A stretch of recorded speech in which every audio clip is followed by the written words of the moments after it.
Hey everybody, my name is Mia and today I will be showing you my recipe for a chocolate souffle.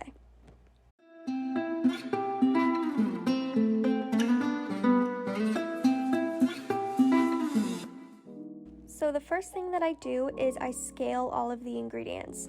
Scale is really just another word for measure, but instead of using volume measurements like cups and tablespoons, I am using weight measurements.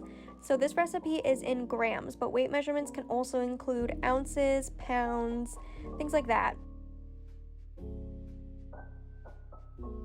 The recipe that I'm showing you makes about 25 soufflés. I'll have the measurements for that written out in the description below this video, but if you need smaller measurements, I will also have a link to my website where I will have written out a smaller version of this recipe that only makes about 4 soufflés. So you might have noticed by now that I am scaling each ingredient more than one time. This is actually because I scale pretty much all of my dry ingredients at the beginning of the week because I know that they won't go bad, and it really does save me a lot of time when I come in every single day.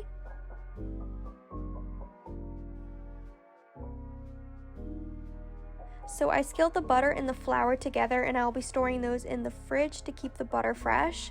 And then I am scaling my dark chocolate, my sugars, and my salt.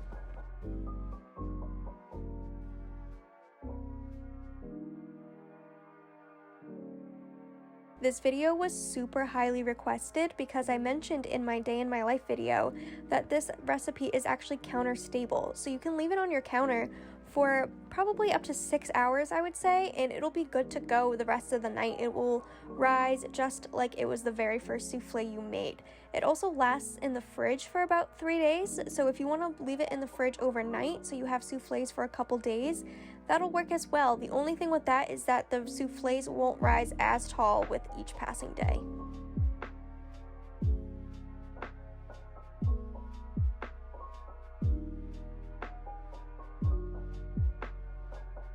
I do crack the eggs fresh every single day. Really good egg whites are actually super important for a souffle because egg whites are what actually makes the souffle rise.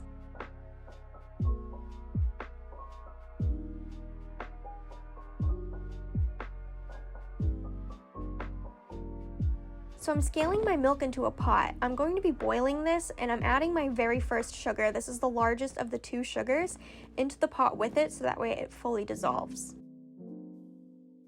I'm just giving this a quick stir to make sure that the sugar doesn't stick to the bottom of the pot, and then I'm going to leave it to boil. I'm going to be prepping my egg whites, that way I can just turn them on when I am ready to go. When the milk comes to a boil, I'm going to take it off the heat and then slowly start sprinkling in my flour and my butter. I'm making sure to do this pretty slowly because I don't want any flour lumps. I want to make sure I'm fully incorporating everything in. The butter kind of flies out, but I just pretty much ignore it. When that is fully mixed in, I'm going to return it to the heat. I'm sorry I couldn't really get a good angle of the inside of the pot, but I'm just going to keep cooking and stirring it on low heat until it's the consistency of porridge, which you can see here. I'm just pouring this over the chocolate, and I'm going to let it sit for about 5 to 10 minutes and just really let the chocolate melt under all of that roux. While the chocolate's melting, I'm going to start whipping up my egg whites. So I put the egg whites on high speed and then turn it down to medium once they get frothy and start sprinkling in the smaller of my 2 sugars. I'm going to whip this up into a medium soft peak and then start slowly stirring in my roux and my chocolate. I use a whisk for this to make sure it's really emulsified. I'll be pouring in my egg yolks and then folding that in with a rubber spatula, making sure everything is fully incorporated before I move on to my next step.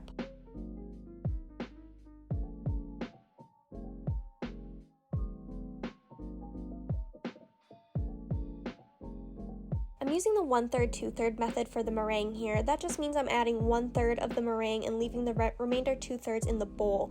I'll be doing this to lighten the batter, and that way the entire meringue doesn't deflate. When I fold, I make sure to scrape the bottom of the bowl and really get everything from the bottom all the way to the top and making sure everything is fully incorporated. The remainder of the 2/3 of meringue can get added all at once, and even though this bowl is a little bit small for that, I'm still just making sure I fully scrape the bottom and flipping it all the way to the top. Spinning the bowl will also help you get an even mix.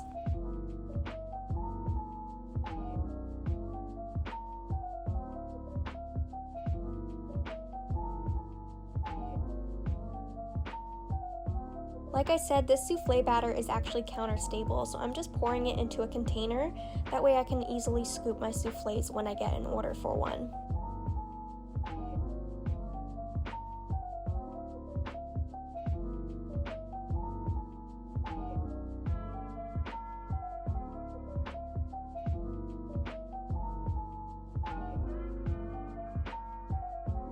When you're prepping a souffle ramekin, it is super important that you use room temperature butter.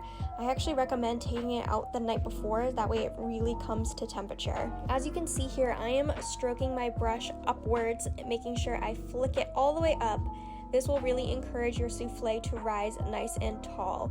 I'm going to be coating it with sugar. Butter and sugar ramekin is super important for a nice and tall souffle. Without the butter and sugar, your souffle will dome, kind of like a cake.